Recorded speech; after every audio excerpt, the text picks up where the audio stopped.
Class 10th English के कुछ important questions को डिस्कस करेंगे जिनके 100% चांसेस रहते हैं एग्ज़ाम्स में आने के। सो शुरू करते हैं। Question 1, how did the post office employees help Lencho? Post office employees ने कैसे हेल्प करी लेंचो की? In a letter to God the postmaster and other post office employees help Lencho by sending him money in response to his letter. A letter to God जो story है उसमें postmaster and other post office employees जो होते हैं वो Lencho की help करते हैं उसे पैसे भेजकर। In response to his letter, the postmaster is moved by Lencho's strong faith in God and does not want Lencho's faith to waver. Post master जो होते हैं वो लेंचो के स्ट्रॉन्ग फेथ से बहुत इम्प्रेस होते हैं। वो बिल्कुल नहीं चाहते कि लेंचो का फेथ थोड़ा सा भी डगमगाए।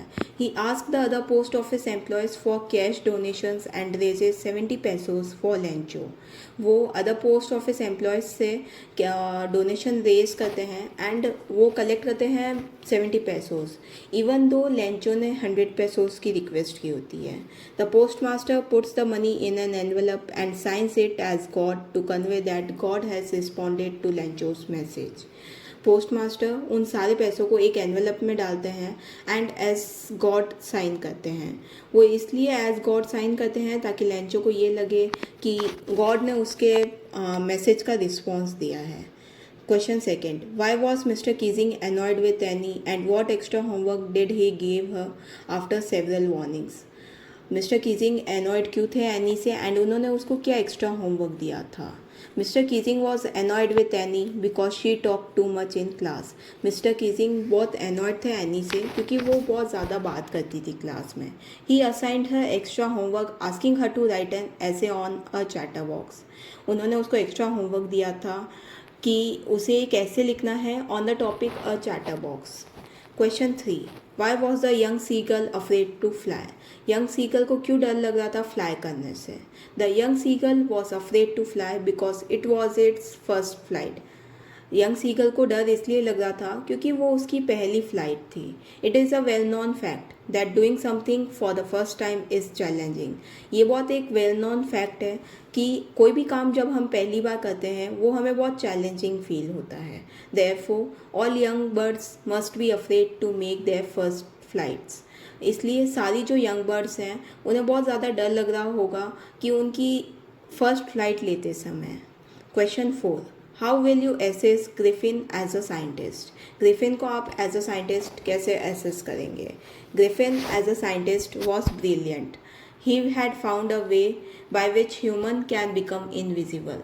ग्रिफिन एज अ साइंटिस्ट बहुत ब्रिलियंट था। ही हैड फाउंड, उसने एक ऐसा तरीका भी फाइंड किया था जिससे ह्यूमंस इनविजिबल बन सकते हैं। He himself became invisible a number of times and his experiment was a huge hit. उसने खुद को भी इनविजिबल बनाया था काफ़ी बार एंड उसका ये जो एक्सपेरिमेंट था उस समय बहुत ह्यूज हिट था। His invention could have been used for the welfare of science as well as mankind if he used it properly, but he chose to use his invention for his own selfish needs. उसकी ये जो invention थी वो society और science के लिए काफ़ी अच्छी साबित हो सकती थी।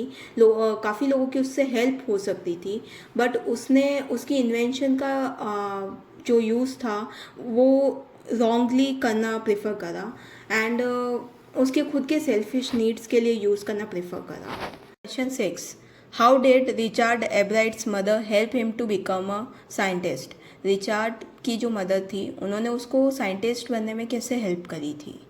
Richard Ebright's mother help him by encouraging his interest in learning. Richard की जो मदर थी उन्होंने रिचार्ड को बहुत एनकरेज करा था उसका इंटरेस्ट परस्यू करने में जो कि लर्निंग में था। She took him on trips, bought him telescopes, microscopes, cameras, mounting materials and other equipments and help him in many other ways. उन्होंने उसको टेलीस्कोप्स ला के दिए, माइक्रोस्कोप्स ला के दिए, कैमरास ला के दिया, माउंटिंग मटीरियल्स ला के दिया एंड इवन और भी अदर बहुत सारे इक्विपमेंट्स ला के दिए जिन्होंने उसकी बहुत बहुत तरीके से अलग अलग तरीके से हेल्प करी. If he did not have something और anything to do, she found things for him to learn. If जब भी उनके पास कुछ भी नहीं होता था कुछ लर्न करने के लिए या कुछ करने के लिए, सो वो उनके लिए नई नई चीज़ें ढूंढती थी ताकि वो और ज़्यादा लर्न कर सके. Even the book that become a turning point in his life was given to him by his mother. Even जो बुक जो कि एक टर्निंग पॉइंट बनी थी रिचार्ड की लाइफ में, वो भी उनकी मदर ने दी थी. Hence it can be said that his mother played a crucial role in the making of the scientist. इसलिए हम कह सकते हैं कि रिचार्ड की जो मदर थी उन्होंने बहुत एक क्रूशल रोल प्ले करा था उनकी लाइफ में, जिससे कि वो साइंटिस्ट बने. Question 7. What step did doctor Herriot to take to save Tricki. Doctor Herriot ने क्या स्टेप लिया था ट्रिकी को सेव करने में. Mister Herriot hospitalise Tricki for a fortnight and kept him on a strict diet. Mister Herriot ने Tricki को fortnight के लिए हॉस्पिटलाइज करा था एंड उन्होंने उसको एक स्ट्रिक्ट डाइट पे रखा था. By giving him a lot of water he was able to make Tricki active and energetic once again. उन्होंने उससे बहुत सारा पानी पिलाया. उन्होंने उस टाइम में उसको इतना पानी दिया ताकि वो ट्रिकी बहुत एक्टिव एंड एनर्जेटिक फील कर सके एक बार फिर से. Thus he was able to save him from any kind of surgery और मेडिकल ट्रीटमेंट. उन्होंने उसके लिए एक ऐसा रास्ता निकाला ताकि वो उससे किसी भी तरीके की सर्जरी एंड मेडिकल ट्रीटमेंट से बचा सके. Question 8. What are the twin obligations Mandela speaks of. Mandela कौन से ट्वेन ऑब्लिगेशंस के बारे में बताते हैं. Mandela mentions that every man has twin obligations. Mandela बताते हैं कि हर आदमी के या फिर हर इंसान के दो ऑब्लिगेशंस होते हैं.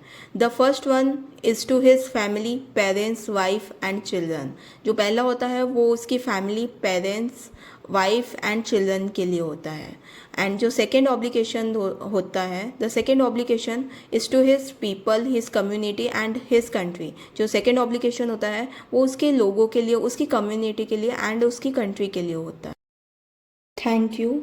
Do like, share and subscribe. Hit the bell icon for more educational videos.